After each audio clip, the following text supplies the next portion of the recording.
নাই, ও এসব এখানে কি করতেছে? আল্লাহ আল্লাহ, এই ভাই এই এই এই তুমি এসব কি করতেছো? আরে হুজুর দেখতেছেন না, অসুস্থ মানুষ পানি দিয়ে ওযু করতে পারবো না, তাই মাটি দিয়ে তাইমুম করতেছি। ভাই তায়াম্মুম কি মানুষ এভাবে করে? ও হুজুর, মাটি দিয়ে তাইমুম করে। আরে থামো থামো, এইভাবে না, তায়াম্মুম করার একটা পদ্ধতি রয়েছে।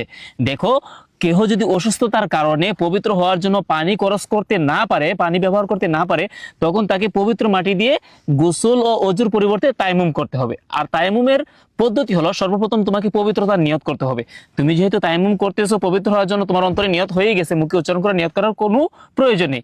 এরপর পবিত্র মাটিতে এভাবে হাত দিবা, ঠিক আছে? এরপর হাতগুলো এভাবে জেরে নিবা। তারপর সমস্ত মুখমণ্ডল এইভাবে ভালো করে একবার মাসাজ করবা, ঠিক আছে? তারপর আবার পবিত্র মাটিতে এইভাবে হাত দিবা, হাতগুলো আবারও ঝেড়ে নিবা। এবার বাম হাত দ্বারা ডান হাত এইভাবে একবার মাসাজ করবা, ঠিক আছে? এরপরে ডান হাত দ্বারা বাম হাত এইভাবে ভালো করে একবার মাসাজ করবা। ব্যাস, পবিত্রতার নিয়তে তোমার তায়াম্মুম হয়ে গেল।